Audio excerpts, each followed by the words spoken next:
Hello. Oh, there we go. That's working. Sweet. All right. Sorry about that, guys.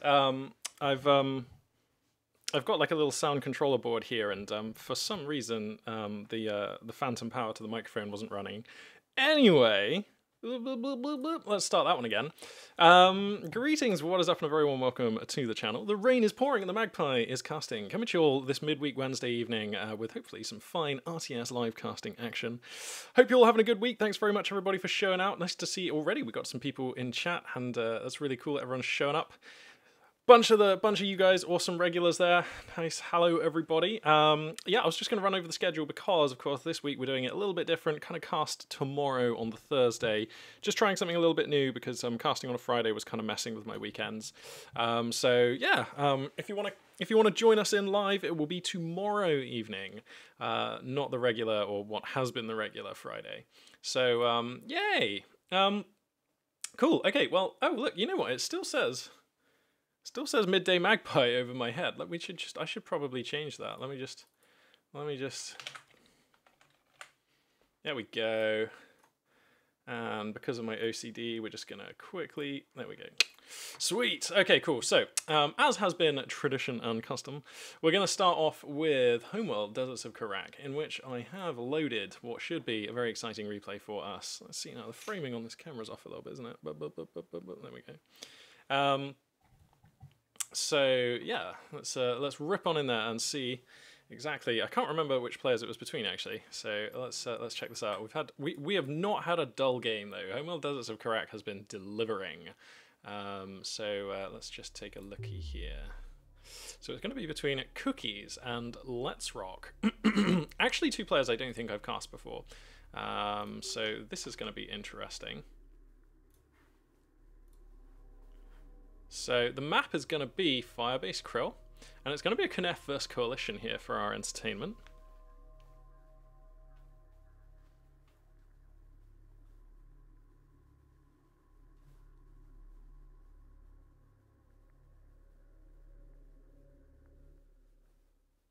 Alrighty then, spawning in the south here, playing as the sort of yellow and purple Knef forces, it is going to be Cookies.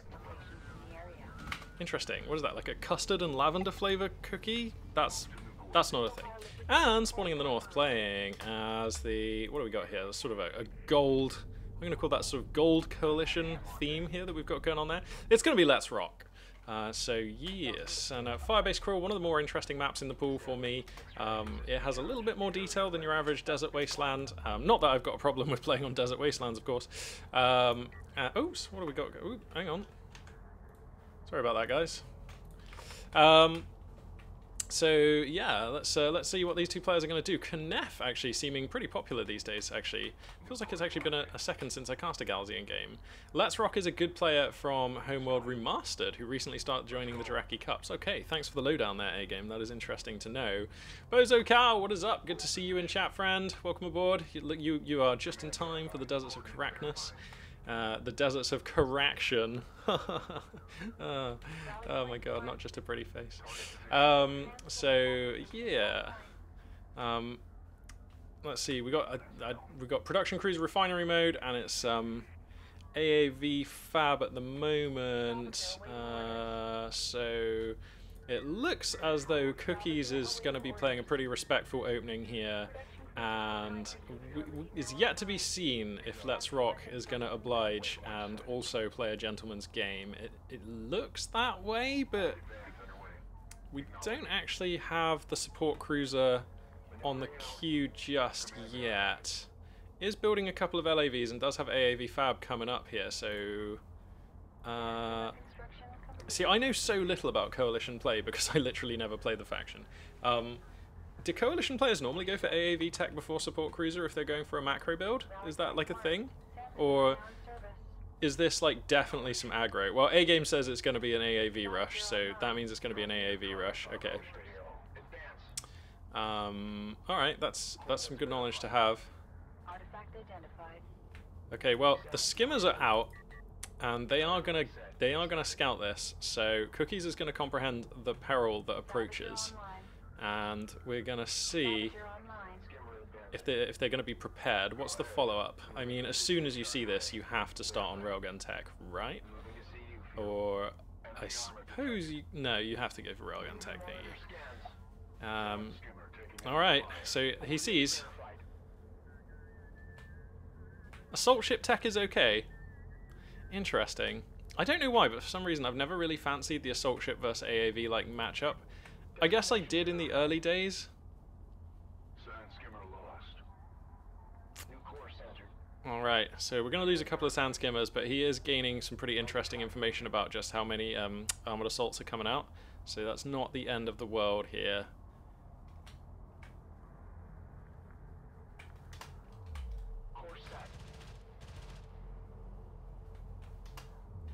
Shots being exchanged. Alright, come on then, cookies. What's the... Okay, it will be a railgun tech hold here. That's going to be the plan. But that's going to be quite late. It was just, unfortunately, didn't quite have the RUs to go for the railgun tech as early as, obviously, you would like to defend against this. So there's going to be a good 30 or 45 seconds here where these AAVs are perhaps going to be able to do some work. It looks like, actually, Let's Rock is going to elect to group up some AAVs before coming in.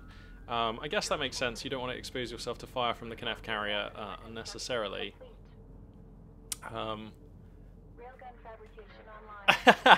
No, you guys are super... No, I love having the info there. It's the limiting variable is going to be my ability to actually read through chat in real time, but like if you guys posting the relevant info in chat is like super awesome and really useful. So by all means, do not hold back, gentlemen. I'll try and keep up as best as I can. So anyway, here come the AAVs. They're going to come on in here. Pelting the carrier, of course, not really that worthwhile, but forcing these salvagers away, that's the real damage here. One of the AAVs is going to go down in a blazing wreck here. It looks like sand skimmers... Oh man, yeah, Cookies here doing a real good job of keeping their eyes open. This sensor coverage is really valuable, and that will actually provide the information that it will only just be three probing AAVs. There's another one all the way over here, which Cookies also sees, but that is a sweet hold. Assault railguns, actually, sorry. Assault railguns are going to be out, and that signals the end of this phase of play. The salvagers will be able to get back to work, and it looks like when the dust settles, I mean, that didn't really achieve a lot. I reckon the players are probably even, because this production cruiser had refinery mode and was at work the whole time, and that probably offsets the delayed support cruiser. Like with the salvagers having to fall back here, that's probably about as late as the support cruiser was, like delayed after the refinery tech. So it feels like this game is essentially like dead even. Yeah, definitely not the best executed AAV rush, but I mean, not the worst either. But yeah, definitely one of those things that with a few more practice runs you can really get the timing done and know exactly what you're doing. Plus, I don't know, I'm a little skeptical about throwing all of the AAVs at one location, just because you know that's where the carrier is, right? And I just feel like if you send even one AAV to the other location, you can cause like a lot more disruption. So I feel like probably splitting the AAVs would have maybe been nicer, like one to the refinery, one to the production cruiser, or two to the carrier. I don't know. That's just like, I don't know, something my brain is telling me, but I'm not 100% sure on that. So, alright, assault railguns with high ground advantage here. Actually with no line of sight though. Oh, that's a touch awkward. These AAVs are going to get up on top of them. Oh, that's really awkward. Going to be doing their best. Cookies also microing in mid here. These assault railguns trying to take shots into the armored assaults, actually finding shots as well, so that's nice. And yeah, I mean, assault railguns really ought to eat AAVs, and that is what we're seeing here. They're just faster, and they've got weapons that are better suited for shooting at this kind of chassis. So they do more damage. Wow, actually, he does lose an assault railgun. That's a bit of a blunder there. And now we have heavy railguns out, so the cover is there. And let's check the tech then. So we've got what are they? Assault ship tech was done for Cookies, and seems and Sandskim armor as well, railgun armor as well. Okay, and for Let's Rock, it looks like we've got it's been AAV tech, and that is actually more or less it. Hang on, no, no, sorry, he's got Strikecraft tech. Okay, yeah, he's got 3 Strikecraft. Okay, cool. Alright, so we're going to see some airborne tactics here. Coming up from the coalition side of things, going up to 3 mining locations as well. The second support cruiser just now moving out. Looks like the second production cruiser is also out, so despite some aggressive moves from the coalition player and even finding a couple of kills on some of those assault rails, this game is essentially dead even, both players growing at about the same rate. Neither player showing very much interest in the objectives. I believe they both cannibalized their base runners like pretty early to go for the more macro builds. So there's like 3 variants of the AAV rush, and he could have done AAV pressure, AAV attack, and AAV all in. Interesting. What he did was in the middle of the road a delayed poke that lost the AAV and didn't get any kills. Sure, that seems like a reasonable summary to me, A-game. But, of course, a newer player. So, okay, yeah, that makes sense.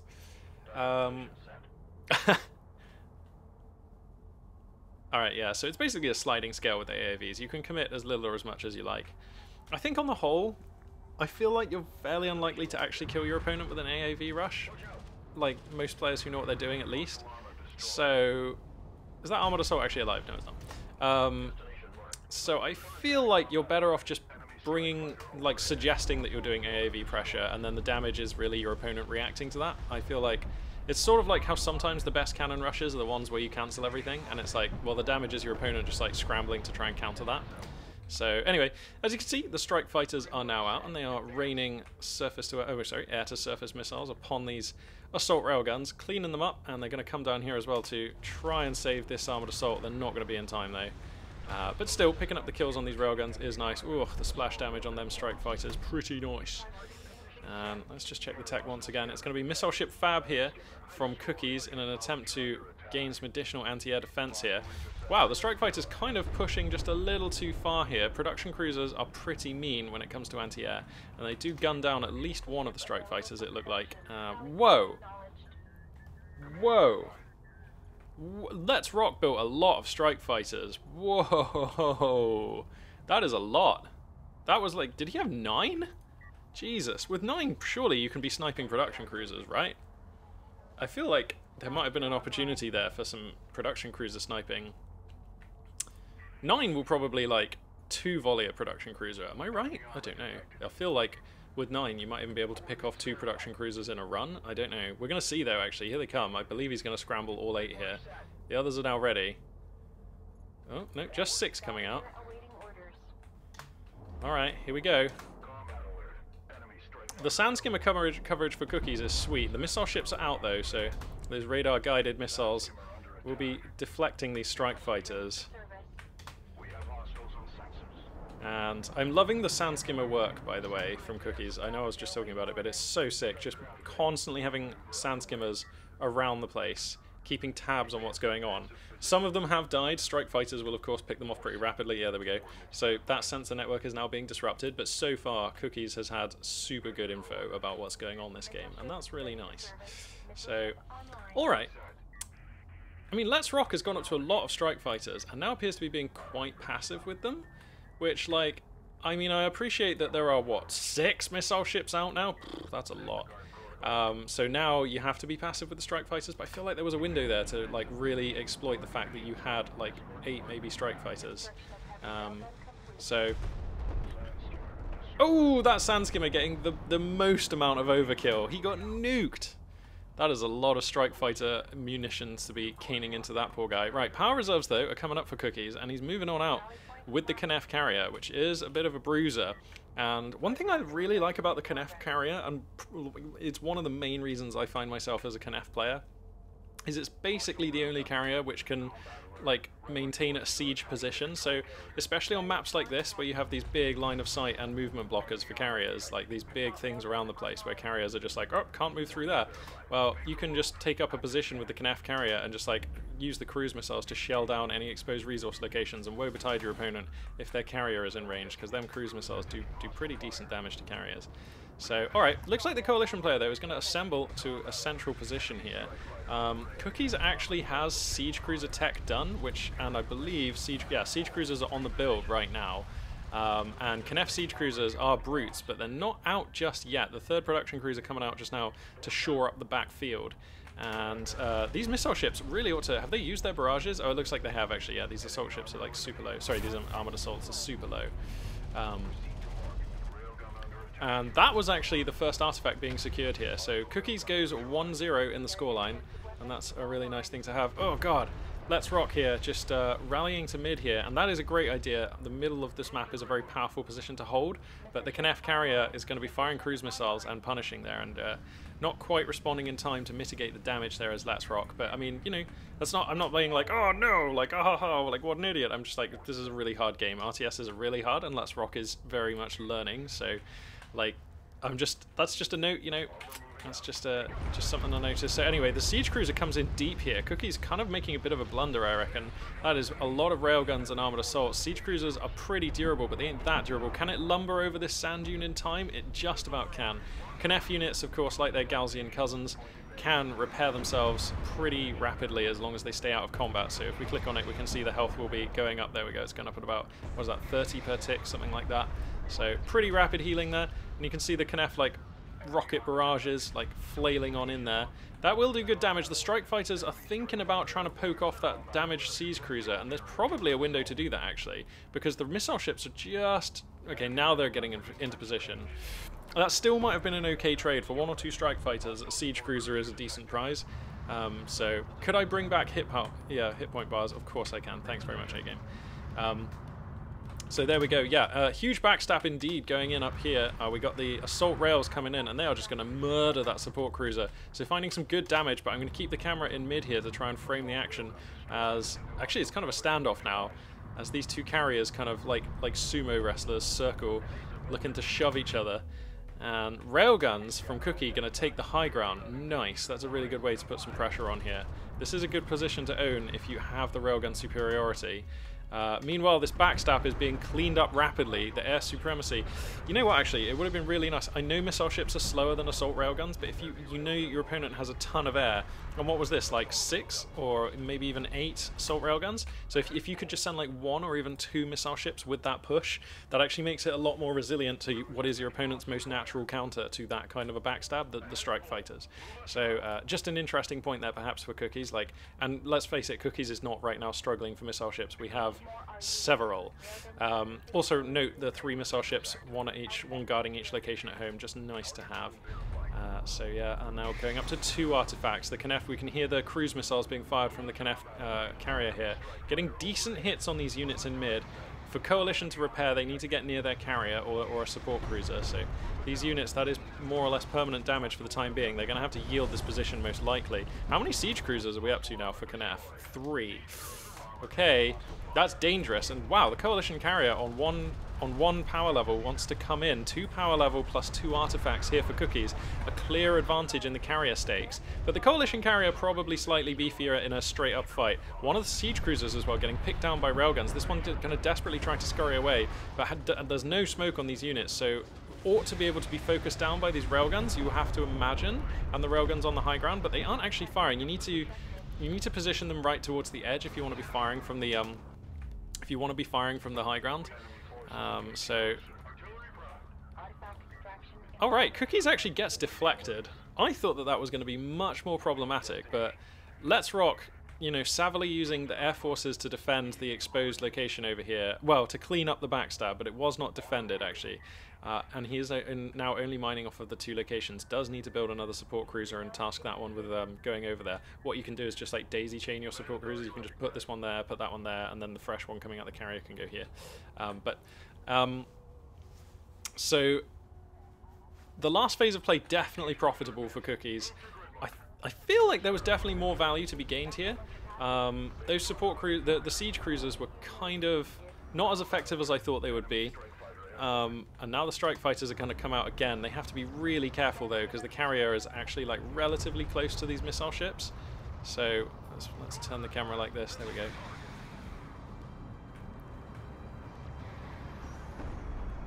And this is a big concentration of Coalition units, and the siege cruisers are starting to reign their evil trade. The Coalition carrier has been eroded down, worn away by these rocket strikes, and now actually if you put all power into missile systems, which were basically there, and focus down the carrier, that should be a kill for Cookies, probably anyway. So okay, is this Coalition carrier going to sneak away? Surely not. Surely not. We've got 4 siege cruisers and the Knef carrier here. We can definitely find the DPS to smash that one down. You have to think.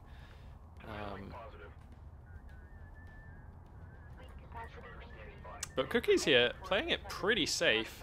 Probably going to pick up a base runner, maybe. Actually, the two AAVs can probably cover that base runner. But the Sandskimmers are going to go in on it for now, so they'll need to respond quickly. Well, Cookies is playing this so respectful. To be honest, I feel like, I mean, it's easy for me to say because I have all the information here as like, I have caster vision, but like, obviously, Cookies is being a little too respectful here. Your opponent is hurting for resources and you really want to press the advantage. And also their carrier is so wounded. Two support cruisers are now here, repairing pretty rapidly. But I feel like you have the resources here, right? You have enough missile ships, you have enough siege cruisers, you have the Knef carrier, which is a brute. So I feel like you can definitely go in there and just keep the pressure on. Can carriers fit through here? They can, right?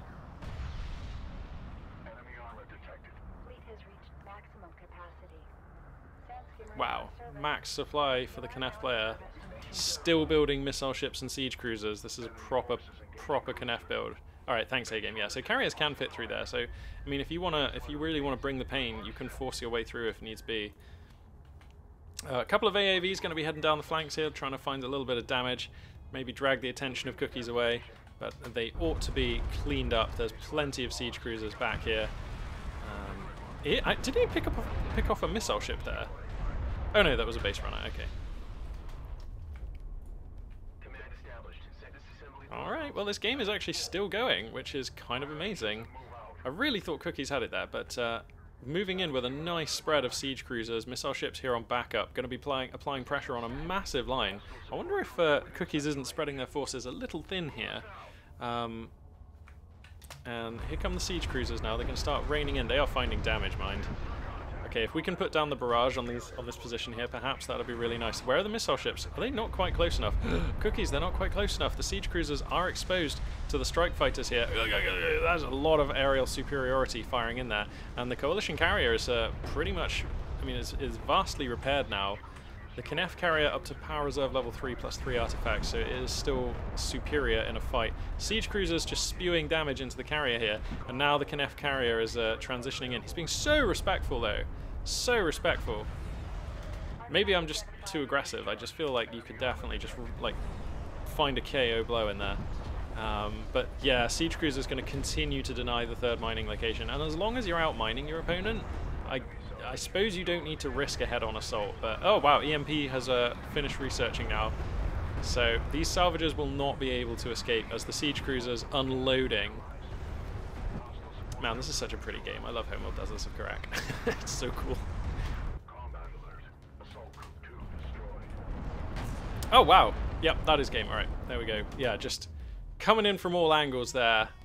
The jaws of death there, Cookies. Absolutely monstrous in the final moments of that game. And I mean, fair to say that was one of the more one-sided, in fact, definitely the most one-sided game of Deserts of Kharak that I've cast since we started casting it, but that's okay.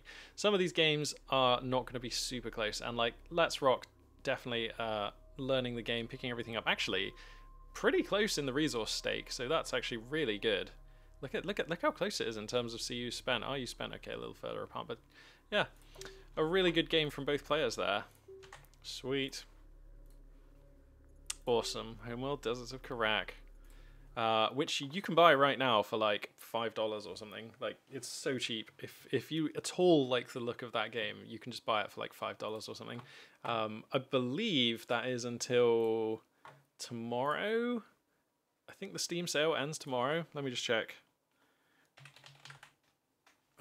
Yeah, that's right. So it is £2.99 sterling if you are in the UK like me.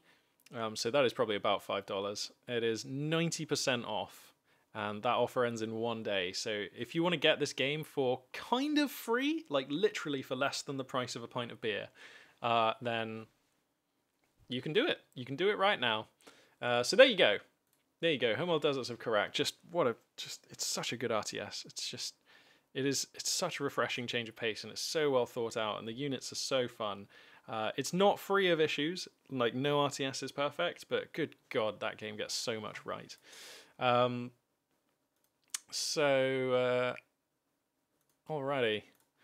Let's launch Company of Heroes 2 and let that beast rip. We're going to update the stream information as well.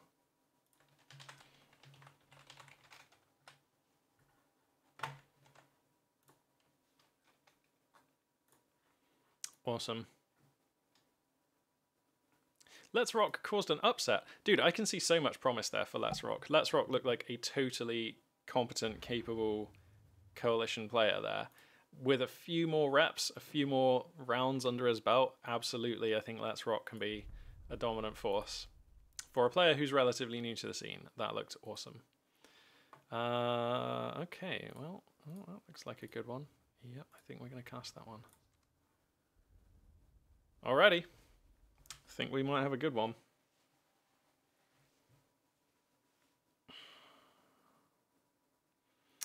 You really liked how he took the fight. You mean that last fight?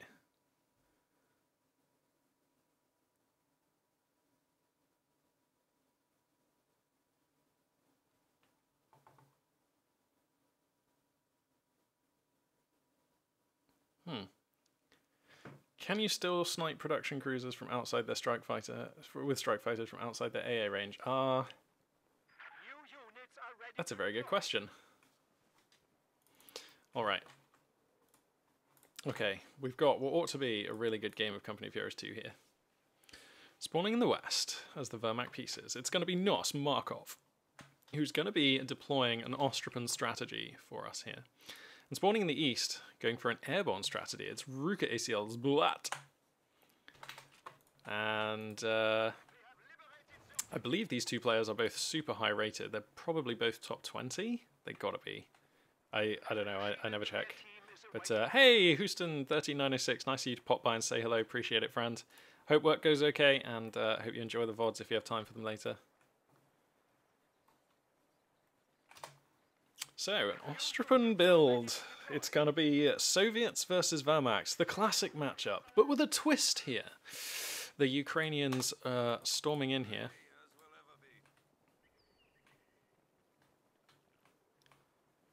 And as this game gets underway, I'm going to pour myself a cup of tea.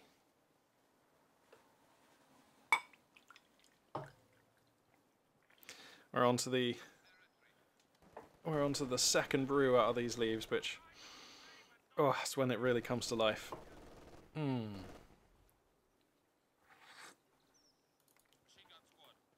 MG42 firing the first rounds of this game. Going to force a conscript squad off the field, and that, of course, the luxury and advantage of playing as Wehrmacht. You get access very early to one of the better machine guns in the game. And that immediately removing a 240 manpower investment from the front line for the Soviet player there. Looks like in south, some Soviet engineers run into Ostrapan, and that will not be a good situation for them. Wow, 2 squads of Ostrapan now. That's also going to be a fallback there, so these little early engagements, not exactly going Bulat's way, but we'll see if they're going to be able to recover.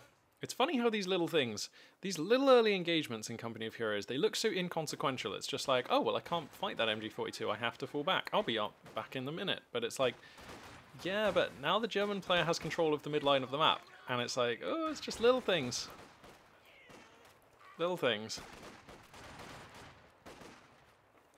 Yeah, where is Discara, by the way, guys? Is he still around? I haven't seen him for a moment. I know he was playing like a month or so ago, because I think I watched UA Game have like a really decent practice like session with Discara, which I was watching on your stream, and that was really cool. But I haven't seen Discara for a bit. Oh, he's playing Tyrann. Okay, cool. Oh, he's playing StarCraft?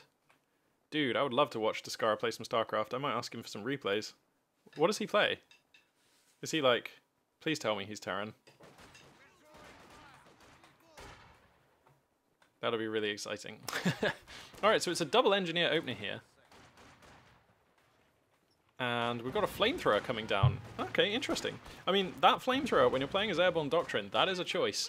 That is not a box of SVDs on your conscripts. So I would argue... I mean, the flamethrower is probably more impactful, certainly on a map like this that has so many structures and relatively dense amounts of cover.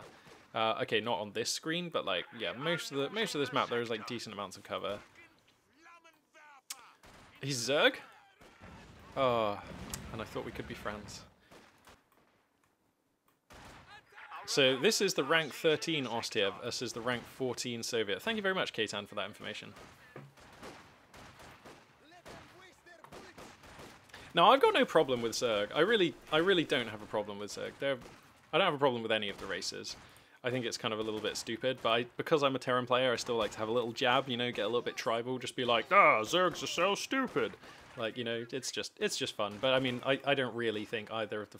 To be honest, right now, actually, at the very top end of the meta in StarCraft 2, I really do think that Protoss actually just need a little bit of help in the super late game, because they just don't have anything that's very good in the super late game at the moment, and that's a problem, actually, it turns out. It just means that we have these weird situations where Protoss, like, have to be the aggressor, and I think, for me, Protoss has always, like, been one of the more flexible factions, and it feels weird that they're just forced into aggro all of a sudden. Don't get me wrong, I mean, it's nice to see them try it.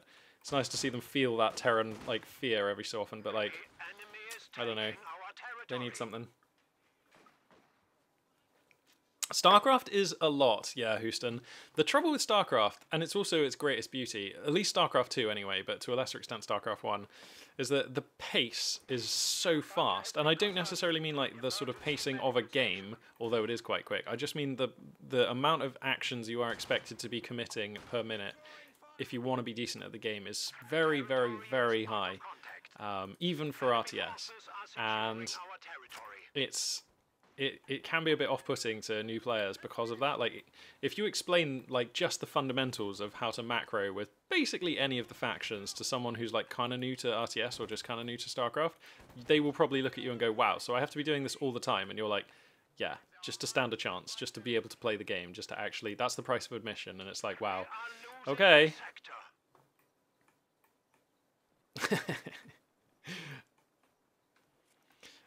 I think if you can find a way to have an RTS without that has some background base building or macro elements, but which doesn't constantly require the player's attention, then I think that's a really good place to be. Deserts of Kharak does that very well. You do have to micro your workers. You do have to think about expanding to different locations, and you know there is a macro side to the game, but you don't constantly have to be like pressing a billion buttons just to queue up your Marines and, like, you know, drop your mules and build a load of SCVs and like all the stuff that you're constantly doing in StarCraft, which is just a lot of extra button clicks. And it might sound like, oh, but Magpie, just like get good, son. And it's like, yeah, fair enough, I'm prepared to accept that argument, but like I literally suffer from RSI, and so like there comes a point where I'm just like, this game simply requires too much clicking and button pressing for me to productively want to play it, and it's like, I just wish that wasn't the case, I guess. Anyway, I believe finally we've got some crates coming in. This game's really warming up here as the flamethrower half-track gonna dislodge a load of Soviet forces here. What was that? Oh, was that a... What just exploded over here? I actually don't know. Did some of those units hit a mine on the way back? It doesn't look like it. Wow, something just exploded here, and I actually don't know what that was. But we've got some nice compositions here. We've got the Dushka, we've got the Zis gun out, and that is actually a really promising start. Ruka ACL Bulat not neglecting, as I see so many Soviet players kind of do, not neglecting to get a machine gun out in a timely fashion. Because Axis players, especially when they go for Ostroben, their infantry is actually really good. I mean, everyone gets good infantry in its own way, but like Axis infantry, if you don't have a machine gun to try and help you, like conscripts aren't actually very good without proper support. So you need a machine gun to make your opponent's infantry bad in a fight so that your conscripts can actually do stuff. That's, I mean, it's not a necessity, but it really helps. You need something, and a machine gun is like a really good start. So, especially when your machine guns cost 125 manpower and 50 munitions, that ain't so bad. So yep, the mighty 50 caliber Dushka here going to be wailing upon these Panzer Grenadiers. Oh, mine on the fullback here. Oh, I thought there was an opportunity to micro some rifle shots into that squad wipeable Panzer Grenadier there, but opting not to go for it, or maybe it wasn't there. I'm not sure. I feel like if there was a split second there where you could have gotten like 4 or 5 rifle shots, and the possibility of a squad wipe there would have been really nice. But not going to translate for now. The Axis composition I am similarly really digging. The Flame half-track is very potent. The 3 squads of Ostrobin... I mean, you've got the standard Ostrobin roster with like double Panzer Grenadier and at the moment 1 MG. I would love to see a second MG at some point in the next few minutes. And then you've got the Flame half-track as the sort of optional spice on there, which is also doing really well. So, yeah. Oh, going up to double Dushka. Yeah! Alright, as long as we don't feed one of these Dushkas to the Axis player... then this bodes super well. I really like what I'm seeing. This triple cap, actually, that's what you know what I was saying early on, how like now the Axis player controls the midline of the map off the back of getting the upper hand in the first immediate couple of exchanges, like in the first 90 seconds of this map. That has actually more or less spiraled into a fact that they're into this place now where the Axis player, despite a great Soviet composition and the Soviet player taking good fights, those fights actually don't mean anything if you can't get Soviet boots onto the midline of the map. And because of that, Ruka ACL Bulat is almost down at half health at like less than 10 minutes in the game, which frankly is devastating. And now there's an exposed Dushka getting utterly focused, and that'll be an easy pickup for these Ostropen. Yes, yes, feed the Axis war machine. And now Markov was in a strong position, is now in an utterly dominating position. Ruga ACL Bulat here with a lot of work to do with 3 squads of conscripts, 1 Dushka, 2 engineers, and a Zis gun. That is... Oh, man, what a rough spot to be in. Whoa, did he get the... Did he... Wait. Hang on, I'm so confused. What happened to that Dushka, man? Oh my god, he got the Dushka back? Oh, my mind is blown. That was insane. Wow, he actually got the Dushka back. Yeah, Company of Heroes 2 is such a cool game to watch. You're absolutely right, Houston. It is cinematic AF. So, okay. I mean, alright, Bulat, you've managed to maintain control over your hardware. You've got your double Dushkas here. Now we need to maintain control over the midline of the map, because 262 under 477 is desperate for the 10-minute mark in the game. That is, oof, you know? So, this is we need those machine guns pushed up. This one's in a decent position. I mean, negative cover is never great, but at least it's controlling the VP there. Gonna just try and push into some soft cover. Oh no, but this is bundle grenade territory here. You have to fall back. Yeah, that is going to be a fallback there. Axis units are pretty good, eh? And they're going to be ripping through this Soviet roster once again and taking control of the midline of the map. And at this rate, if this dynamic continues for even like 5 more minutes, I think probably the game is irretrievable. Bundle grenade attempt there on the fallback path to try and get a squad wipe on a squad of conscripts. Not going to translate to a kill, but you cannot fault Markov for trying for these things. If you don't play for them, you never get them. So I like playing for it there, especially when you are this far advantaged. You have munitions to burn. I agree, Zaven. I agree. If this continues, it is a bit one-sided. But I don't know about not sparking interest. I mean, this has been a desperate fight from Bulat, which, I mean, that's the thing about Company of Heroes 2, actually. It's so strange. You can be tooth and nail fighting, essentially trading evenly with your opponent. But if you're not fighting on the right area of the map, you will still be brutally losing, because Company of Heroes 2 is about controlling areas of the map. So, like, if you are fighting really well and giving your opponent a bloody good run for their money, but you're not holding one of the fuel points and one of the victory points, you're letting your opponent get away with double fuel or triple cap, then you're going to lose the game in rapid order. So, yeah, you're right, the game doesn't look close in terms of the scoreline, but the action has been good, man. I mean, Bulat putting on a sick show of getting that Dushka back out of the fire and playing up against a brutal Axis composition for quite a long time now, without suffering a squad wipe, dodging all kinds of squad wipey circumstances. It's good to watch. I enjoy it, at least. So Panzer IV here is going to be the fuel spending unit of choice. This is an almost criminally early Panzer IV. This is super yikesy.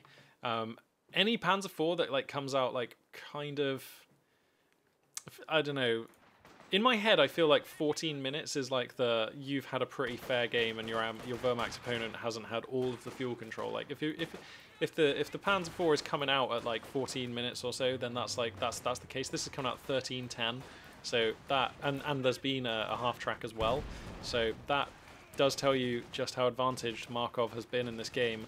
183 tickets and dwindling now as Soviet forces doing their best here. Squad of Ostrupin on the chopping block here. The Dushka is focusing. The double Dushka is focusing, but he slips away.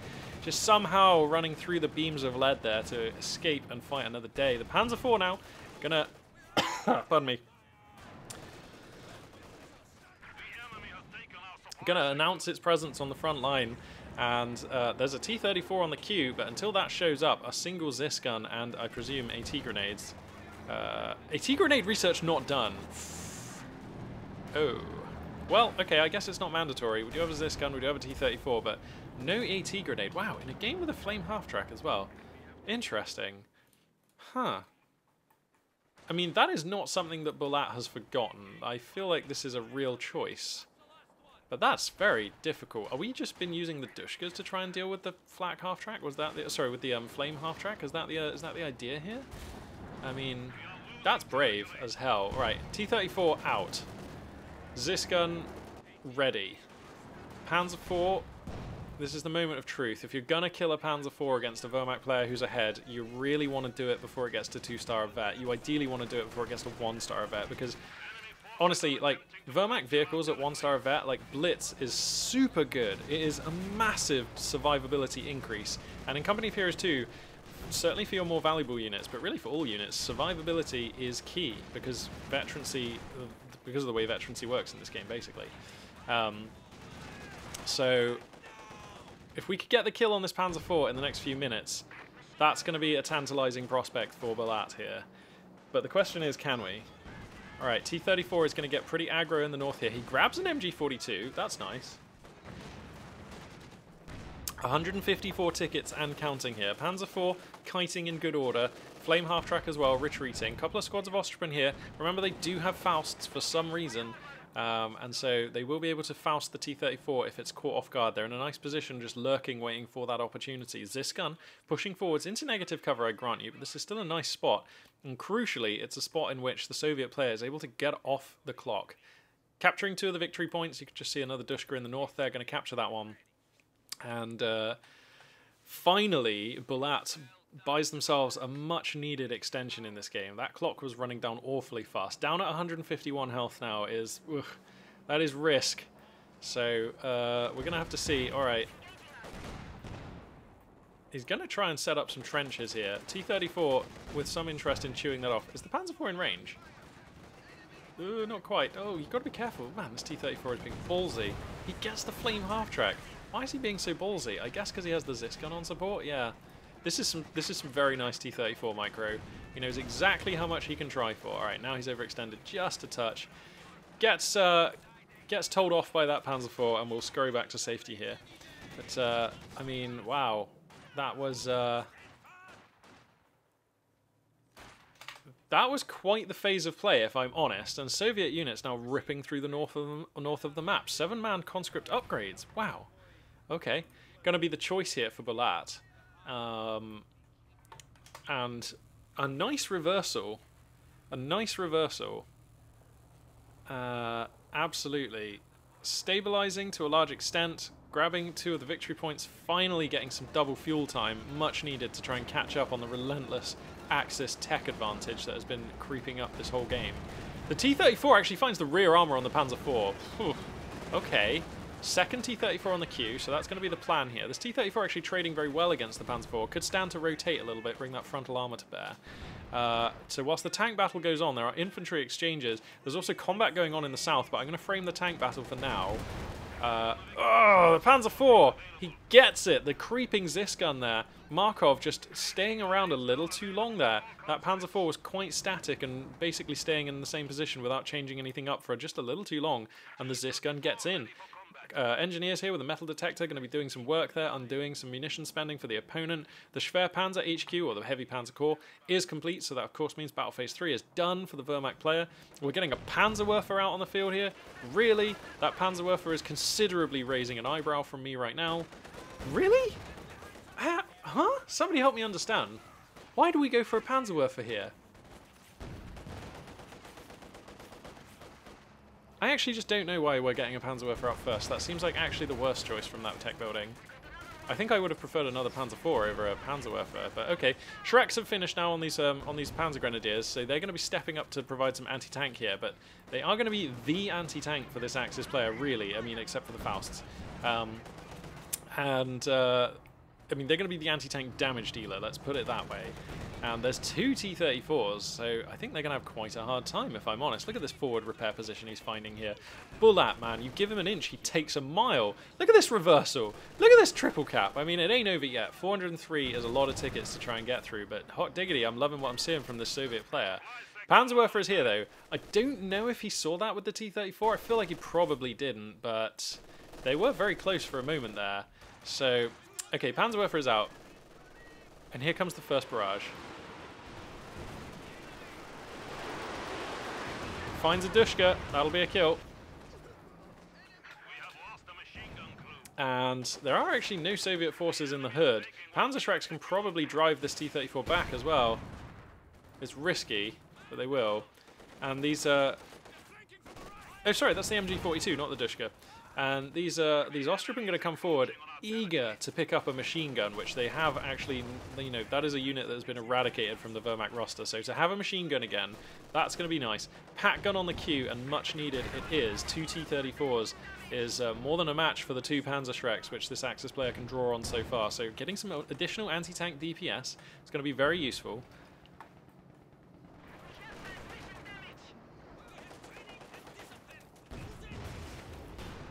Man, these Shreks are getting way more damage. He can actually get this, maybe? It's very risky pushing forwards into this tank, but yeah, he should be able to get that tank out of there.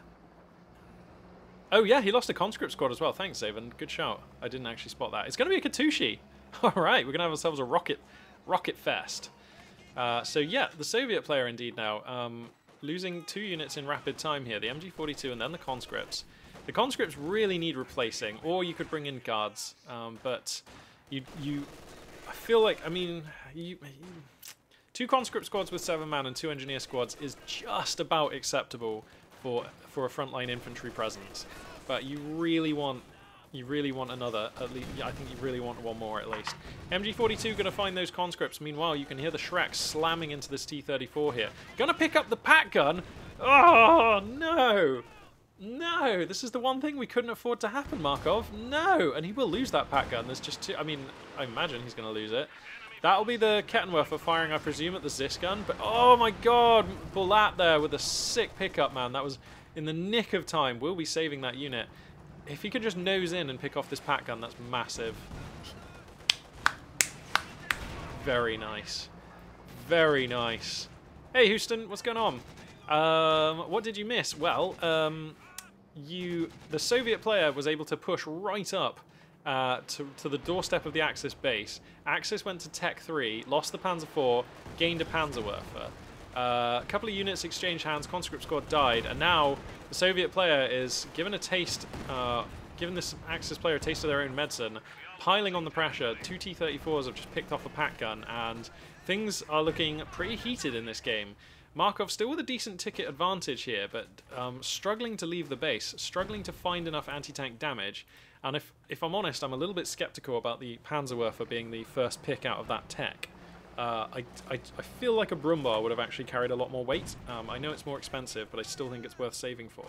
The Panzerwerfer, when you're this far behind, I'm not saying it's useless, absolutely not. It's still a Panzerwerfer, but it really only affects the game every 100 seconds, and it doesn't really bring any anti-tank DPS, and that's what we're looking for. It's what we've been lacking for in the last couple of phases of play here. So, anyway, T-34 no, gets the Rakettenwerfer, and that's game. It seems Markov's seen enough there. A little surprising, if I'm honest. I mean, yes, this game looks very bad, but not a 0%er. still had a decent infantry corps, still had the Panzerschrecks, still had 180 ticket lead. It does look very bleak, though. I don't blame Markov for leaving. But yeah, there we go. Markov. Indeed, creative name. All right, well that was a great game. So then we've got CCR versus IME90 Band on Kolodny Farm, or we've got TIE Flyger versus Lauren on Faymanville Approach, or we've got High Five versus Vikings Panzerfaust. Kind of inclined just to jump into the Faymanville Approach game just to get two different factions on the camera. These two players relatively highly ranked, so I believe anyway. Oh, yep, creative name, you agree the Faymanville game be the one. Alright, well, there we go. Cannot bode too badly then that I've gone for this one.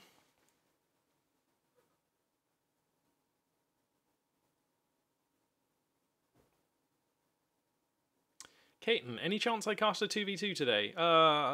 It's not impossible, but, I mean, realistically only if I don't see any 1v1s. I'll have a check actually, because I know some pro players like Helping Hands and people have been like playing 2v2s a lot recently. So yeah, I could be talked into it. All right. So spawning in the north of Faymanville Approach, playing as the Overcommand West Forces, it is TIE Flyger, and spawning in the south, playing as the United States Forces, it will be Lauren. Yeah, Caton, I don't actually have anything just like against 2v2s. But as I've said before, there's a lot of mayhem in Company of Heroes. Oh, a creative name saying that there's nothing decent going on in 2v2 at the moment. But there's a lot goes on in Company of Heroes, and it's quite sort of a hectic RTS, and the amount of chaos just intensifies in 2v2s. So that has a number of problems. One, it's much easier to miss really important game-changing events in a 2v2 and a 3v3 and so on. And two, sometimes the outcome of the game in higher player number games is not really super skill dependent because of a number of reasons. The factions are balanced for 1v1, that's one of the bigger things. But also sometimes in a swirling melee, just super weird stuff happens. Like, Company of Heroes is a pretty wild RTS, like a lot of weird stuff can happen. So like sometimes like you just see weird stuff happen, and like that swings games in bigger fights, in bigger sizes of games sometime. So I don't know, I will definitely cast some 2v2 sometime though. The other day I saw Helping Hands was playing 2v2s, and if I was casting then I would have probably cast a 2v2. Or if I just ever see any names that I know casting 2v2, then yeah, sure, I'm up for it.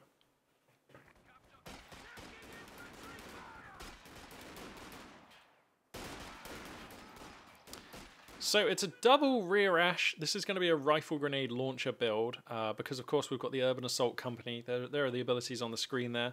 If for those of you who don't remember what this one does, we've actually cast a couple of Urban Assault Company games on the channel recently. I believe it was even on Monday. So definitely a commander that has gotten my attention. I actually didn't realize until Monday, I think it was Monday, just how good these rifle grenades are. They are a 60 munition upgrade.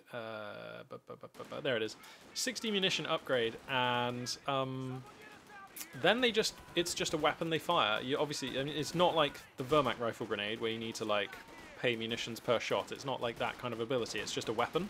So like they just continuously fire them, and it's an interesting weapon to have, especially on rear ash, for a number of reasons. But for me, even if you're not finding damage with those grenades, the fact that you're forcing your opponent to move their units, which lowers their DPS considerably, can allow you to take fights. And also, you know, if you look at the positions that infantry are in fights, they are always, or usually, wanting to be in cover, and because cover is really good, right? And with rifle grenades, you not only force your opponent to move their units, which lowers their DPS massively, you often force them out of cover and the good places that they want to be standing and shooting from. And so even if you're not getting damage, even if you never cause even one damage with your rifle grenade launchers, I still think, I would even argue perhaps the main damage of those rifle grenade launchers is not damage on the units, it's forcing your opponent to reposition out of cover and losing damage like that they're shooting back at you by moving their units. I think I used the word damage like 15 times in as many seconds there. But there we go. Why not play yourself? I mean, with a sufficiently large budget, I could clone myself and then teach myself the English language and the ability to play Company of Heroes, but it would cost a lot. It would cost a lot.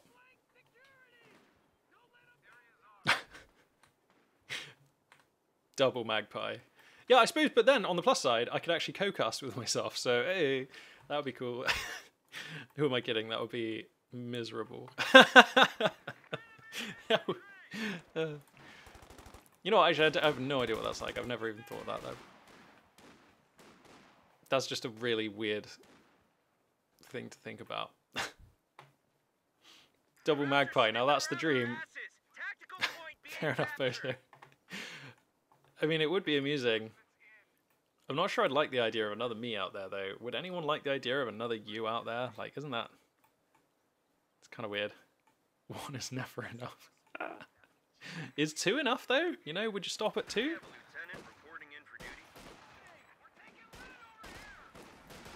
Alright.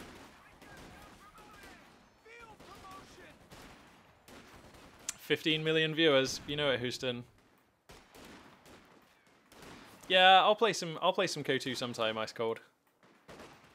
I will. Maybe tomorrow.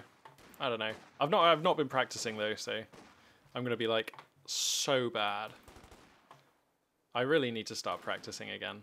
I stopped practicing. Well, I say practicing, I mean playing. I stopped playing because of the RSI, but it's probably at a state where I could come back and play. Like, if I'm playing an RTS, like if I'm literally if an RTS is a thing that I want to be doing, then I have to play it every day. So I would have to play at least 2 or 3 games of Company of Heroes 2 a day, or else I just wouldn't be happy with my, like, I just wouldn't be happy. I'm just the kind of person who, if I'm doing a thing, I have to reach a certain skill level to really enjoy, or not to really enjoy, just to feel satisfied with it, I guess. And so yeah, like when I was good at Company of Heroes 2, and I was never that good, but at least I was decent. I was playing like definitely every day. Take care, Houston. We'll see you next time. So, it's going to be a mechanized reg build here. Panzer II Luke's on the queue. 3/4 ton ambulance coming out for the American player. We've got Lieutenant and Captain Tech, actually, which is unusual, but appreciated, at least by this caster.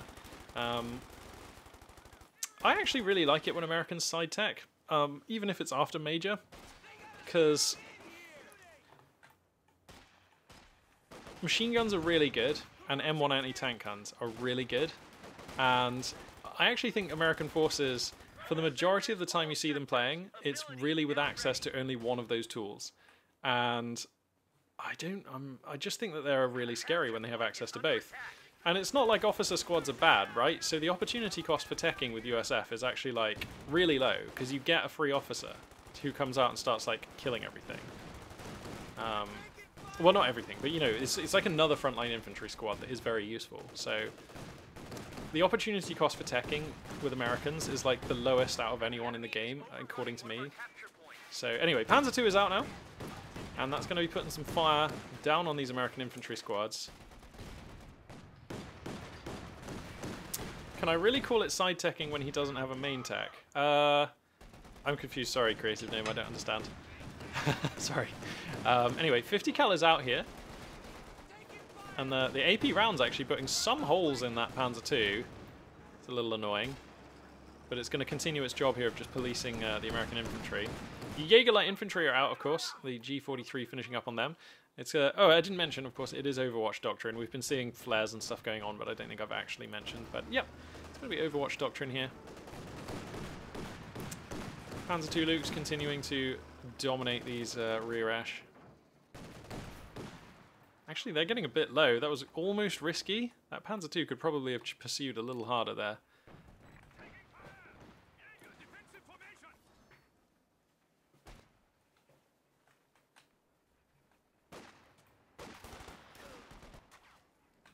What's up with Calliopes at the moment? Are they good?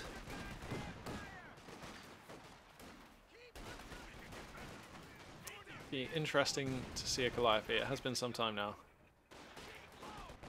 Wow, we've got the whole M1 out for this Panzer II. Fair enough. Let me just check the tech for the American player here. Hang on. Oh, I love this. Okay, this is a style that I don't see American players pretty much ever attempt, and because of that, I'm forced to conclude that the idea I'm about to present is awful, because players generally are a lot better than I am at the game, and certainly the players I cast are a lot better than I am. So, oi, we've got a Goliath on the queue. I feel like somebody will probably shortly explain why this is a bad idea, but... oh, hang on a sec. Creative name coming in with some... Usually you go for the mech upgrade as the main tech and then tech upgrade. Yeah, you're absolutely right. Yep. Okay, cool. I understand now, creative name. That does make sense. But why don't American players just, like, more often try to play without the flak half-track or the Stuart or the utility car?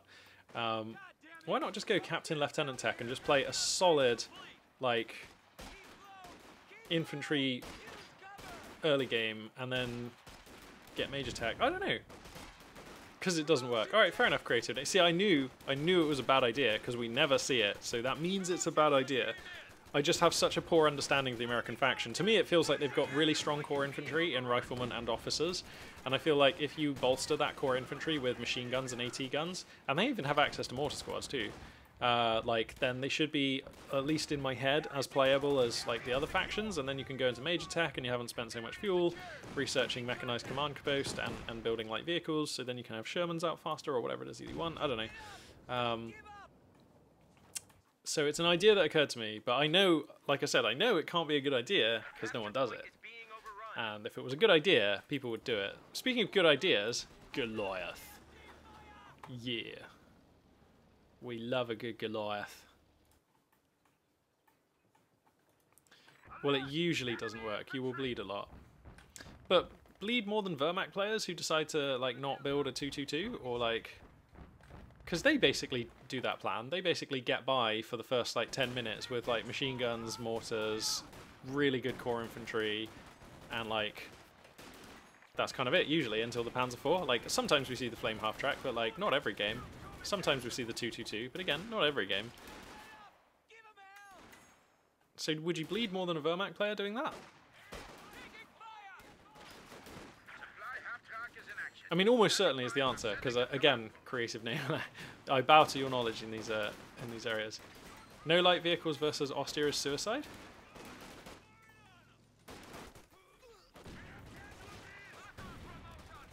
But why? Maybe I'm just having an off day for casting or something. But seriously, I mean, it's just an idea I've never thought about before.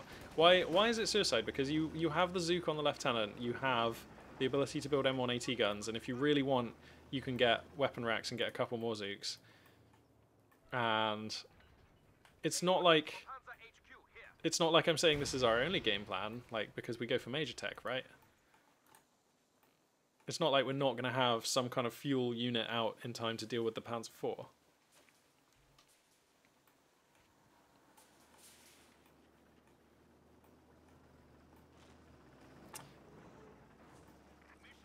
Alright, so Schwerpanzer HQ is out, and it's going to come down right on the doorstep of the OKW base, actually. And this Panzer II continuing to be pretty profitable. Just driving around the map, policing Axis infantry here. These rifle grenade launchers are pretty cool, aren't they? No! Oh, and that's a Goliath. I believe that was... Did he get a rifleman there? No. I don't think he got a rifleman there. Nope, okay, cool. Yeah, okay. Just making sure. Did not pick up the rifleman there.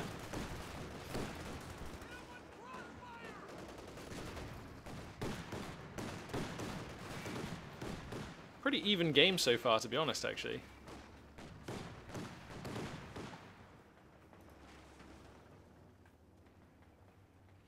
Do we have major tech on the way? No, we have weapon racks. Oh, sorry, Major Tech's done. Ha! I'm so good at casting. Yeah, sorry, Major Tech's done. All right, cool. Oh, that's Rangers. Cool. Wow, Tommy upgrade coming up on them real quick as well. First of all, light vehicles are the main reason USF is so strong, especially versus Ost here, which can't go for a Puma. I mean, I do agree with you. Like, the Stuart is objectively amazing, and the American Flak half-track is objectively amazing. And to be honest, the utility car is objectively, like, really good. You're not mobile enough to outplay Ost here.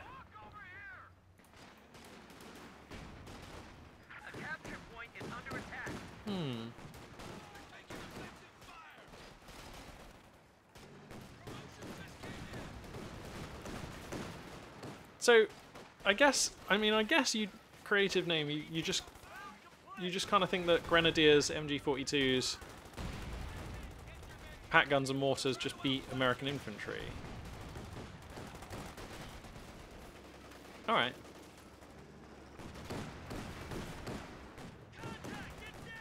Look at these rifle grenades. We've seen quite a lot of squads getting splashed, man. And the thing is, actually, it vets up your rear ash real quick. Actually, of course, having like a pretty long range, like, reliable-ish source of damage.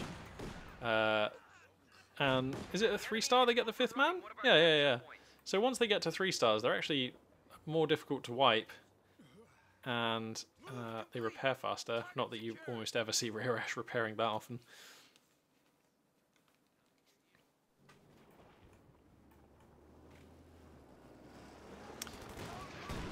USF infantry needs BARs. That takes some time to get online. Okay. Yeah. All right. Yeah. Yeah. All right. That's a fair point. Yeah. But I mean, apparently against OKW, it's not. Well, I don't know. Apparently, it's not too bad against OKW. I mean, he's gone no light vehicles against OKW in this game, and it's kind of looked fine. Basically, been an even game for sort of 15-16 minutes here.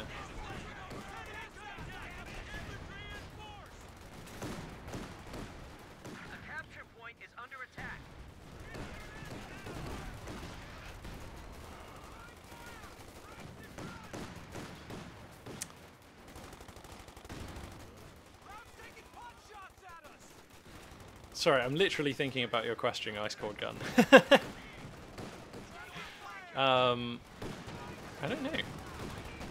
Conscripts can spam sandbags. That's true. Captain here gonna sneak away. Sherman, ready for action. Did he just cancel that Sherman? Is overrunning one of our capture points. Oh, it was the Sherman. Oh, sorry, it was the Calliope ability unlocking. Right, that was really misleading. Obviously, I just heard the announcer go like, "Sherman, ready for action." I was just like, "Whoa, did he build a Sherman? I didn't even see it on the queue. Like, what the?" But it's gonna be a Jackson first. I actually quite like the Jackson first. I think that's really cool. Because your opponent already has a Panzer II that it can like feed up on and just kind of make that Panzer II like kind of a bit worse. And, you know, your OKW opponent's going to be spending fuel on something, and whatever that is, the Jackson will be useful against. A capture point is being overrun. And we have to imagine it will be, I mean, if it's a Panzer IV, we'll know about it soon.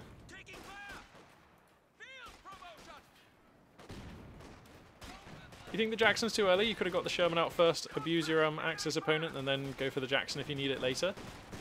That's fair. That's fair, creative. It is an early Jackson.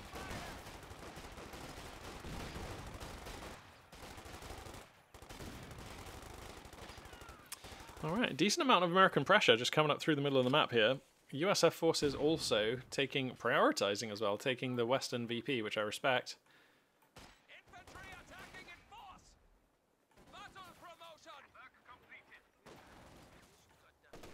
This one.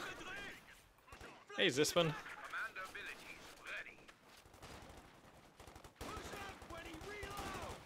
Alright, it is indeed going to be Panzer IV. And, I mean, that one's going to have quite a hard life, you have to think, with this Jackson already out.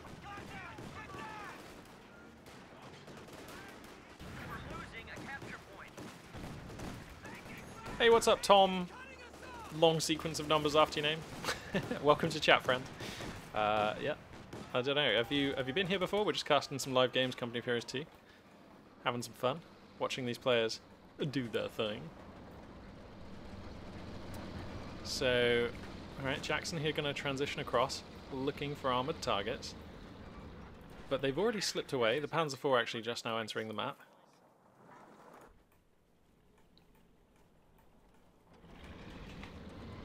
And the noose beginning to tighten a little bit now. The American player has this triple cap and a very strong and numerable infantry corps. The rifle grenades have looked good this game. The rifle grenade launchers have looked decent in this sample of one. Yeah, I kind of agree actually. The US guy does sort of need a Sherman. Hey Tom, thank you very much for the follow, friend. Welcome to the Mag House. Much appreciating your support there. Yeah, okay, I agree. BARs in the infantry would be great. We're stacking a ton of munitions, so there's kind of really no excuse for that. Oh, Rakettenwerfer here sneaking around onto the Jackson. Panzer IV comes forward to try for another. Rolls a miss, a little bit unlucky, gets spanked by the Jackson. But a nice little attempt there by TIE Flieger. I like what I'm seeing. And, wow, the Panzer II up to 3 stars of vet now. Yikes, that thing is pretty spicy.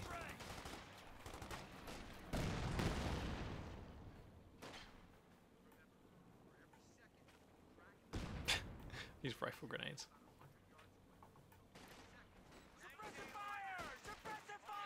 It's interesting that Wehrmacht, who also get a rifle grenade equipment, theirs works so differently. Like, it just is so fundamentally different to how these American rifle grenades work. Like, what would it be like if Grenadiers could buy this rifle grenade launcher for 60 munitions?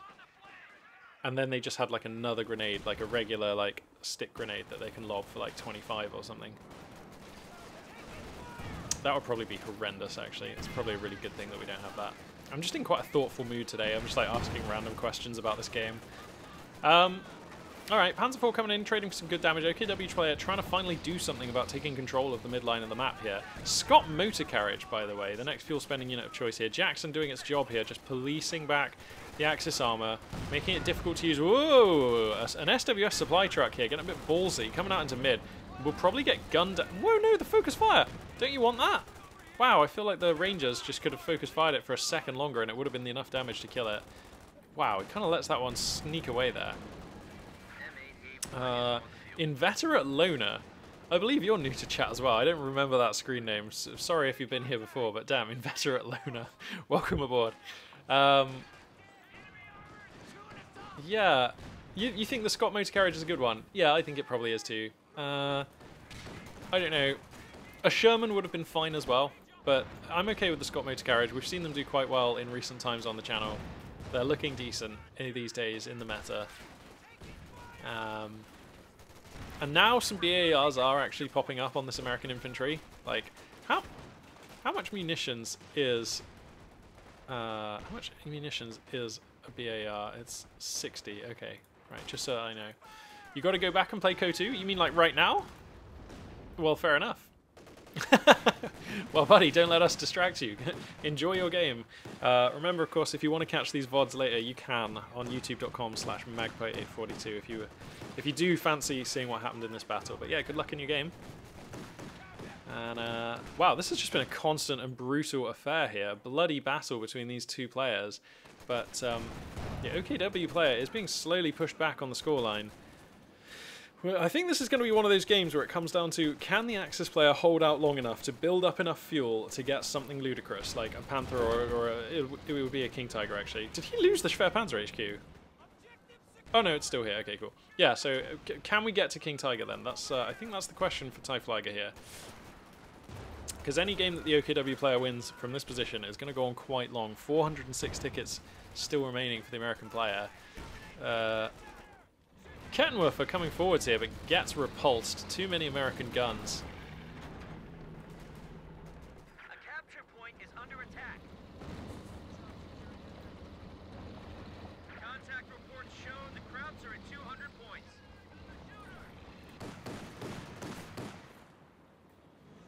And the Panzer II out here on the on the flank is about the only thing going well for TIE Flyer right now. And the Jackson will close the door on that in a hurry. Point is being overrun. Wow, the Jackson is actually really winning this showdown with the Panzer IV. And I'm not used to seeing that, to be honest. Normally Panzer IVs do kind of okay against a single Jackson anyway. But TIE Flyer is really struggling to try and get to grips with this Jackson. And field control will be denied again. Axis units trying to grab just what they can in north here, but there are so many angry Americans pushing their way.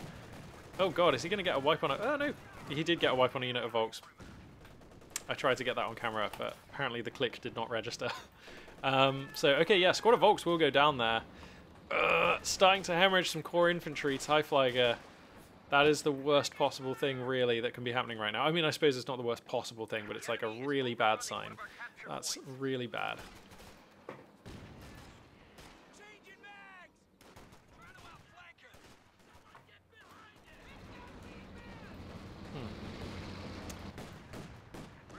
Interesting discussion going on in chat. I'm trying to keep track of it, but then I'm also trying to cast the game. Yeah, this German army is just feeling a bit outclassed at the moment. Outmuscled, outclassed, outgunned. It ain't good. Gonna have to try and, I don't know, salvage something here, but it's difficult. Very difficult. Manages to get West BP. Pushes some Volks onto mid, but the 50 cal is in position. And is going to push those Volks away. Interesting. Investor at Loner. OKW need Obersoldaten and a Lef-18. I could definitely see that those units would be helpful. That's an expensive package of units to go for, though. That represents 3 or 4 minutes worth of manpower saving. Once you factor into the fact that he's got to reinforce these units. But I do agree with you. The Obersoldaten would really help in this infantry war. And they're an investment that really blossoms over time. And yeah, the light gun would... Oh, you mean Lef-18? You actually want him to build the Lef? I don't know that he can hang on to a Lef on this map. Really? Can't the American player just shove in and take it down? It's such a small map. I feel like it's quite easy for the American player to get to the Lef-18. 4 stars of veterancy and 30 kills. This has been quite the Panzer II here. Whoop, lag spike. Jackson here going to push forwards. Spanking the Panzer II once again, but obviously not enough to kill it. And the light tank will sneak away again. Relentless fighting going on. This 50 cal, though, implacable. I feel like a light gun here, actually, for TIE Flyer would be really useful, because we're having a lot of trouble, as OKW often do. We're having a lot of trouble with machine guns. Like, this machine gun is just seemingly untouchable, and it is just solo. It's, well, not solo defending mid, it has a lot of support, but it's the real problem that is preventing the Axis player from breaking mid.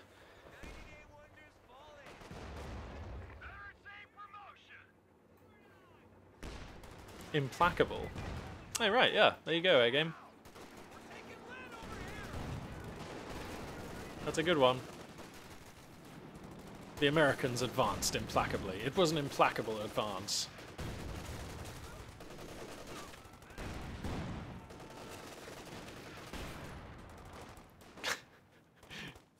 Can you use it to BM someone? I don't think you can BM someone with the word implacable. Unless you said, like, you are implacably bad at this game.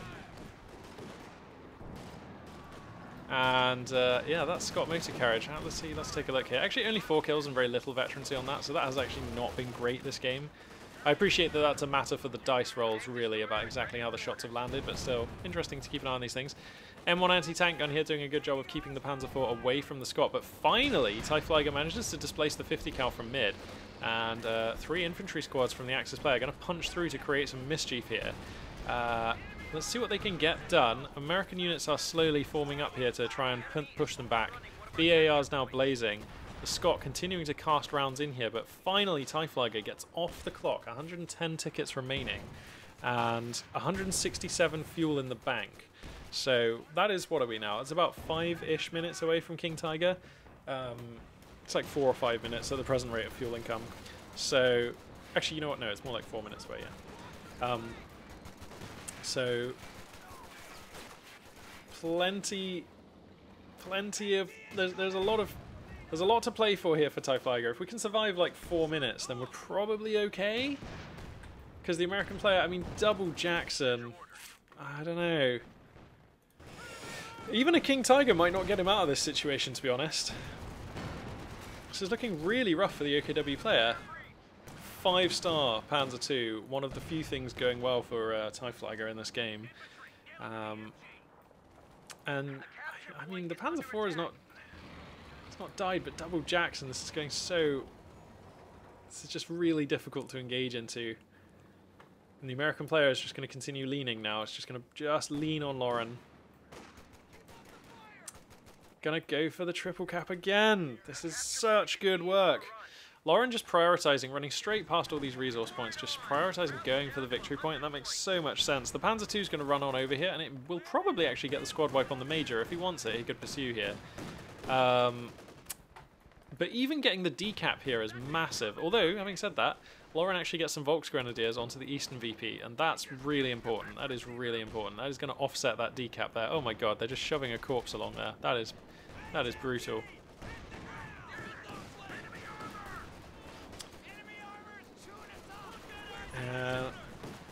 It's going to be a Yagdi. I mean, I'm normally the biggest fan of a tank hunter. I am normally the biggest fan of a tank hunter, but I am surprised by the Yagdi. Okay, well here comes Sector Assault, and that's always massive. Immediately wiping out a anti-tank gun, the M1AT gun there, and suppressing and dealing large amounts of damage to just everything that they can see. No real anti-air, of course, for this American army, so the Sector Assault likely to continue for the full duration, and it is very good. It's 250 munitions, isn't it? Yeah, it's a very good ability, but it does cost a lot. So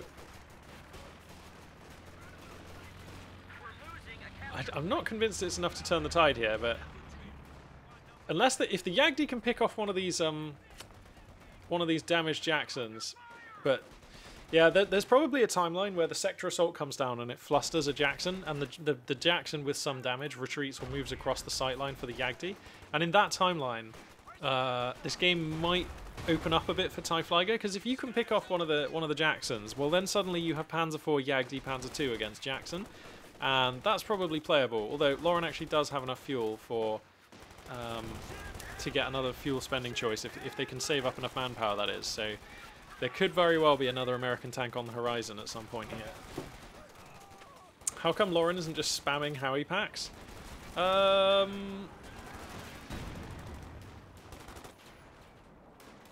That's an interesting suggestion, because the thing is, this map is so small that the Pack Howie is actually probably better than the Scott. Like the key selling point on the Scott is its maneuverability, isn't it? And we don't get too much value out of it on a map as small as Faymanville, but there we go. Yeah, he does have a Scott, but instead of the Scott, what if he had 2 Pack Howitzers? Like, I think I'd actually much prefer that. Oh, interesting. A little bit of... So, J.K. Anden... That is a difficult to pronounce screen name that you've gone for there. But, yeah, interesting to hear that you were actually playing against Lauren the other day, and Pack Howies were the tool of choice for him to get back at your infantry in that game. Interesting. Oh, we've got the Predator camo on the... There is no Panzer II here. We've got the Predator camo on that unit. Oh, dearie me. It's so silly that it can do that. And the Yagdi can as well at, like, what is it, 2 stars it gets the... Or is it 1 star it gets it? Oh my god, it is at 1 star. Hilarious. Okay, whoa, the Jackson's exposed to the Jagdpanzer here. They really want a piece of this Panzer II, but it's just the bait. It is just the bait. The Jagdpanzer taking some sweet shots, actually getting shot up a bit by the turrets. Whoa! Man, Jacksons are okay. Okay, well, the Jacksons are just going to volley down that Jagdpanzer. Oh, that's a bit of a shame for the German player. Man, I'll tell you what, having a tank destroyer that has a turret, especially a turret which has, like, a reasonable traverse speed, that's pretty good, isn't it? I didn't expect that to be in range either, A-game. I thought he'd gone past, but Jacksons do have very good range. They are incredibly scary tank destroyers. They really are. They really are. Having a tank destroyer with a turret with reasonable traverse speed, because like the Firefly also has a turret, but the traverse speed is so treacherously slow that it's best to just pretend it doesn't have a turret, because if you rely on that turret, you will probably be let down. But it ain't so with the Jacksons. No, I don't think the Jagdpanzer does have the range advantage. No, I think they're like similar-ish, or maybe the Jackson just has the range advantage. I'm not 100% on that. But Creative Name seems to agree with me, and that normally means I'm right. All tank destroyers have the same range, 60. Very interesting. What, even the Su-85? Doesn't that, like, with veterancy, doesn't... Hang on, no, it gets penetration rate. No, okay, yeah, fair enough.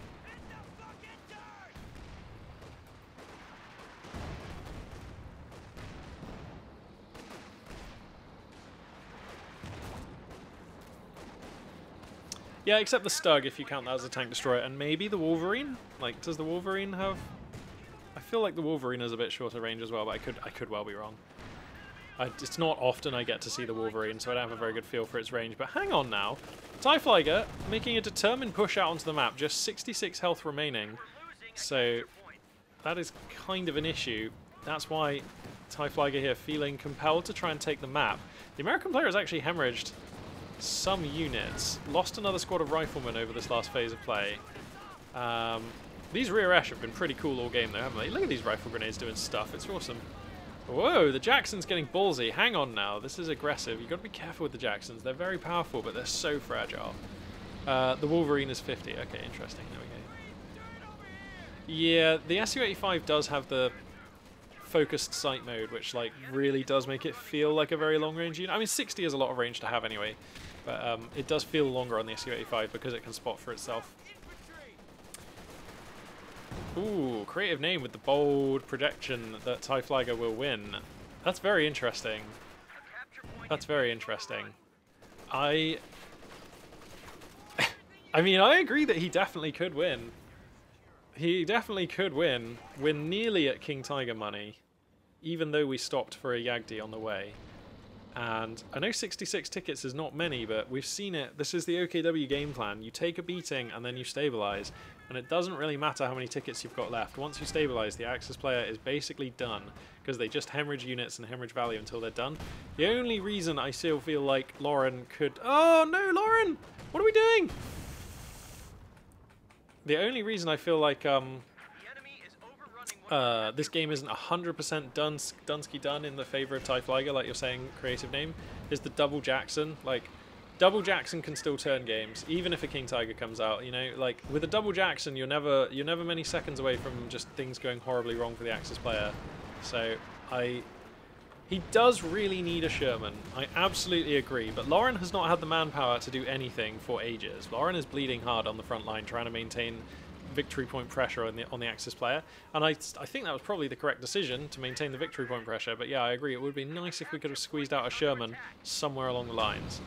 And TIE Flyger doing quite a nice job of managing this these resource levels as well. Oh, yeah, spending some manpower there, but definitely looking to build up a bit of a manpower bank to afford the King Tiger.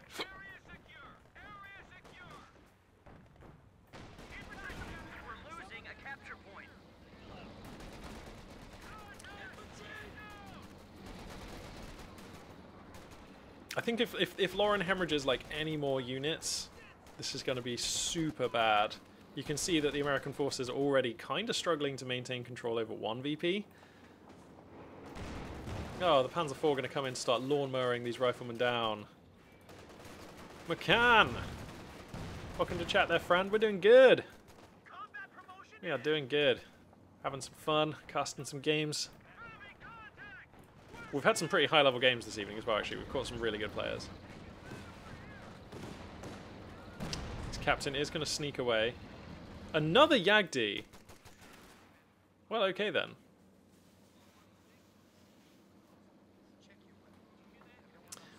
I think I actually do prefer... I think I do prefer the Yagdi. If your opponent has double Jackson, I really don't like the King Tiger. I don't like it at all. I think a Panther is probably fine, though. I got no problem with a Panther. In fact, I think I do prefer the Panther, because at least the Panther has like a non-zero amount of infantry damage, right? It's like, It's better than a Yagdi against infantry. It's not great, but it does something. And it's probably about as good as a Yagdi, like, in different ways, obviously, at picking off Jacksons. So, what's the range on a Panther? Is that also 60 on the main gun? I would be, if somebody can tell me, that'd be really interesting. Or is it like 55 because it's kind of a medium tank? I feel like it must be 60 because that thing shoots for miles. Anyway, he did finally lose the lieutenant there, I believe. Panther is 50. Okay, interesting. Wow, because that thing seems to shoot like a really long way. Okay, thanks guys. Good information. Yep, okay, so the Panther is actually only 50. Alright, so perhaps against double Jackson, the Panther is not as secure of a choice as I thought. Anyway, this Jackson goes down. He's just lost his lieutenant. I can't really see how Lauren is ever going to be able to spend this fuel because we're kind of gasping for infantry squads now. And like, look at the top left, look at the top right. That is a scary OKW army. Like, proper scary. It does look like GG, yeah. Creative Names Game Sense, sharp as ever, making that prediction many minutes ago that this game was strongly in the OKW players' favour, and I mean, I am absolutely not surprised. Creative Name correct again. It does seem like if you don't get something that can really sink its teeth into the OKW infantry... yeah, I think the Scott was a mistake. I also think that the first Jackson was sort of a mistake because you could definitely have gotten a Sherman out before it, and a Sherman would have been really useful. Yeah, the USF AT guns are fine, especially on a small map like Feynmanville. Yep.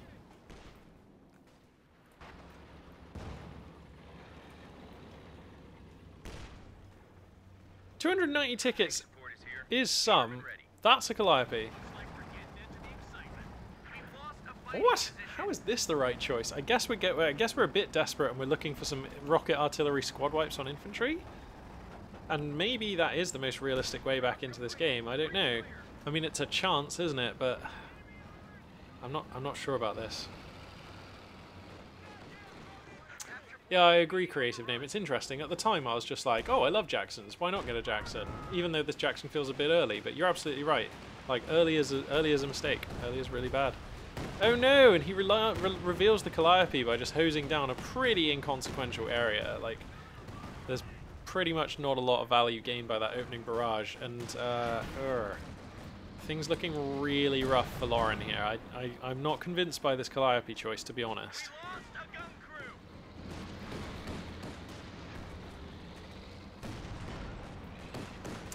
I can't believe I'm saying it, but the fact that Pack Howies are like actually meta for US in games that go long against German players is kind of cool. Like, I remember when the Pack Howitzer was a joke.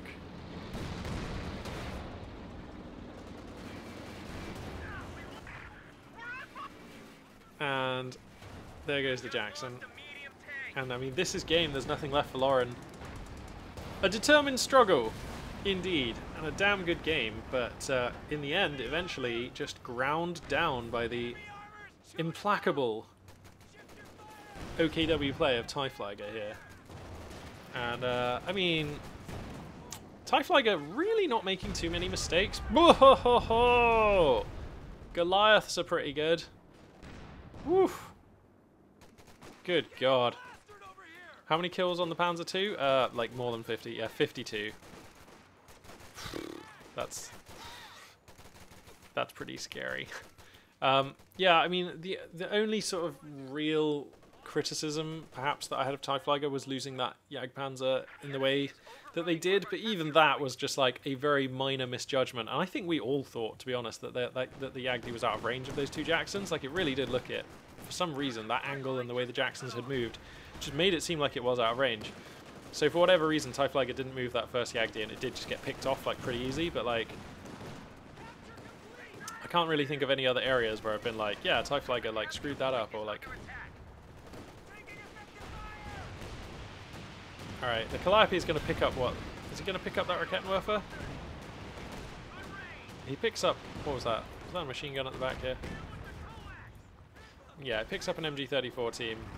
Nothing else really. We've dropped to 200 points. And I believe Lauren here is just, in the long tradition of RTS rights and players, is just making his opponent waste as much as possible of their life before handing over a win. And, you know, Terran players everywhere will be familiar with the ability to float your buildings, to waste your opponent's life. And Protoss players, you know, I've not been above spreading out a few probes and throwing down pylons randomly around the map to annoy my opponent when I'm clearly dead. But anyway, finally, the Great Bell tolls and another hero falls. Lauren, going to be defeated by TIE Flyer in a very interesting 43-minute affair on Feymanville Approach. I feel like I actually misjudged this matchup in a number of ways at various points throughout this cast and generally, and I learned a lot about this matchup. Thanks very much, Creative Name, for setting me straight on a couple of points. Very interesting indeed. And yeah, just a really interesting game there. Clearly a lot of suggestion in chat that that Lauren could have moved into at least like double pack howitzer or something like that as a way of trying to claw back value against what the OKW player was doing. And I think that would have been nice. Yes, absolutely.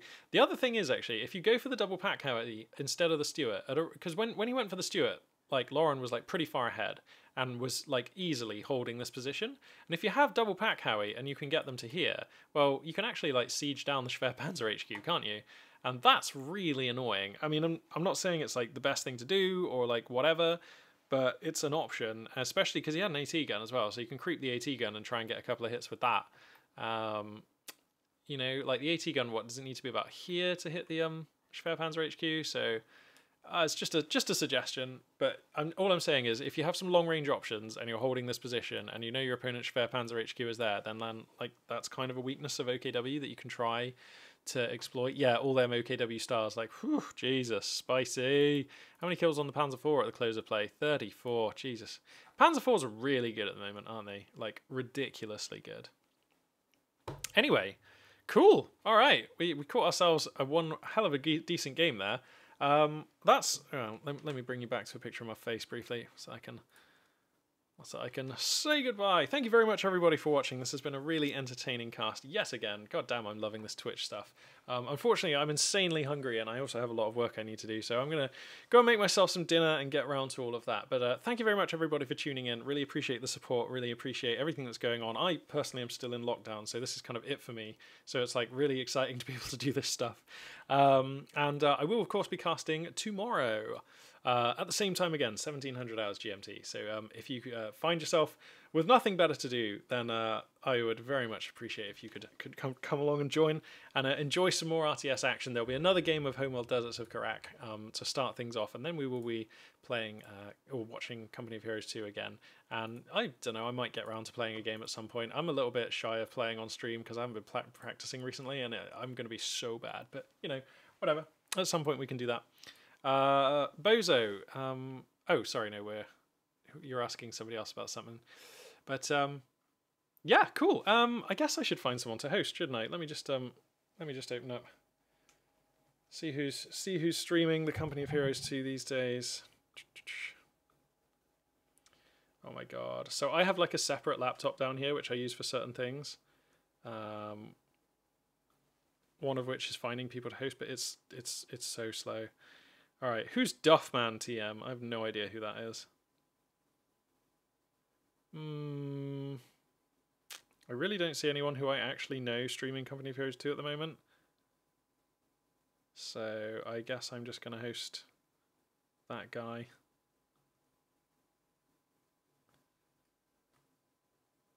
I don't know Duffman? Well, I'm about to know Duffman because I'm going to host them and leave it on in the background.